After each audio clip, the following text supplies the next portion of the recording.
So originally this was Lara Daniels who was presenting this and asking the question, and I started not too long ago, so I'm going to try to get most of what she was asking for. And I guess it was more with our Shawnee Christian Health and kind of getting consent for patients to be enrolled into our Quitline program and how the best way to do that and how to also track. So Celine was able to find their good workaround, and she was able to initiate a system there where the patient and the doctor, they get their consent and they fill out a little paper and they pass it off to her, and then she's able to enroll them via the web enrollment, and we can track that. I think when Lara presented, we were still working on getting the identifier added to our intake survey, and that has been implemented now since April. And since April, about 47 people have been referred to the Quitline from Shawnee, and 14 of them have fully enrolled and done their intake and everything, and only 3 people have declined the Quitline services. I think the rest of those, just we weren't able to reach them, whether their phone number changed or not really sure what happened, but they didn't call back or do an intake. And she was also able to do office hours, and then also all five of our public housing locations have implemented office hours so they can have longer conversations with the people living there and talk about the Quitline and have more of a long-term follow-up and hopefully make more of a warm referral to the Quitline. And then also one site actually added a freedom from smoking class at their site. It was originally hopefully 2, but only 1 went through, which is great. So some of the recommendations that I kind of took from it, I don't really know what Lara or what everybody else used, but what I could tell was just to use existing resources and having a smoking cessation counselor, which I think Celine took on that role and just found what worked best for them. The e-referral process wasn't something their doctors were necessarily open to, so Celine kind of did a workaround and used that paper referral form and inputted them herself on the web enrollments. And someone else suggested the enroll now button, and that's basically what Celine uses. And I think the biggest takeaway was just making sure that we found the best workaround and the best workflow for Shawnee Christian and for Celine and their patients. And so they found that, and now we're able to track it a little better through our Quitline.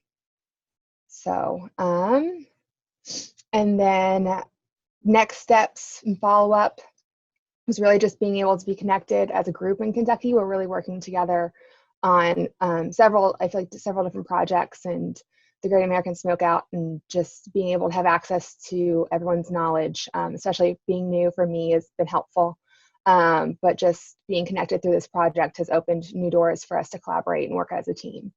So I think all of the recommendations, especially for me, and I'm sure for the rest of the group, were extremely helpful, and hopefully we can, continue this and work together and move forward. Hey, you all, it's Jeff Fellow from Kentucky. Thank you, Heather. You did a nice job. And just to echo what Heather said, really well, Celine and the clinic have just done a great job of trying to work on workflows, standardize work, so every patient, every time, use the Quitline. So pull the data from the Quitline. And again, really work on those workflows, because again, we all know everybody's busy. We all know clinical staff is busy. But if we can refer those patients to a resource that's going to consistently follow up with them, all the better, and give them some touch points to kind of meet patients where they are. So again, the clinic's done just a really good job of really drilling into their workflows, drilling into the opportunity areas, and then saying, okay, how can we make this work? Is it a Quitline? Is it a referral? How are we doing it? And then Celine has just done a great job of being the face of the FQHC. So again, getting into the community, relationships are huge. We all know that in our work. getting out into the clinics and, excuse me, getting out into the housing centers from the clinics and just being that face to not only provide smoking cessation for residents, but we just know that it's a good thing to have a primary care provider. So that's just another opportunity for them to connect with folks locally in their community to help kind of meet some of their healthcare needs. So the Quitline, the state Kentucky folks with the Department of Public Health and Shawnee have just done a great job of working together. Cool. Thanks, Jeff, and thanks, Heather. Nice to hear the updates. Heather, do you have any other questions or things where you're like running into new barriers or places where you want to keep improving that you want to ask the group today? I don't think so. I think just being able to reach out to the Kentucky team and knowing that I can reach out anytime to this team has been extremely helpful. But as of right now, I'm sure later I'll figure out some questions, but right now I don't have any. Okay, that's great. That's great. Just wanted to make sure I wasn't overlooking any questions you had. Anybody from the group, the rest of us, have questions for Heather or want to hear more about what they've been able to accomplish together in their community? Heather, this is Becky. Just a quick question. Lara was able to share, I think, some baseline data in a chart. I know that it's only run every so often. Do you have any updated charts or data that you're able to share, or do you know when you might? So we don't have an EPI as of right now, so I'm trying to play the role of EPI. We do send out monthly based on county, but I don't have any charts based on just the public housing. I've got updated monthly just referrals by county and just the basic information that we send out to our tobacco coordinators across the state. Yeah, county is great. I'll follow up with you afterward. I just would love to see, you know, what the uptick looks like. It's just nice to have the visual. Thank you. That's great.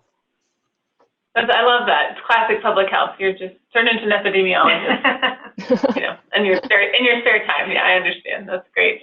We appreciate that. That's nice to see. Mm-hmm. We all wear a lot of different hats sometimes. Yes. Any other questions or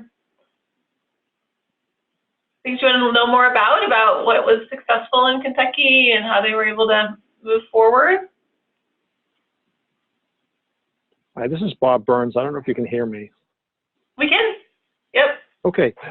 Just real quick. I mean, the work you guys are doing in Kentucky just sounds great, and I guess it reminds me because we are kind of getting to the end of all this great Project ECHO work, and when we get to the point, and Becky, I think we've talked about it a little bit, but hopefully putting together the results and outcomes, combining both best practices, with numbers to back it up, would be just hugely beneficial to all of us and the other thousands of folks who weren't able to or lucky enough to participate in this thing. So I'll leave it at that, and I don't know if at some point soon we can talk about it. Yeah, that's great, Bob. So we definitely have plans around sort of compiling and disseminating the lessons learned here in this part. The Kentucky example will be part of that. I think we have a call, Bob, you, me, and Becky later this week to talk a little bit about some of your ideas on how we get to more of the health centers that are working with residents of public housing. So that'll be great to talk about that.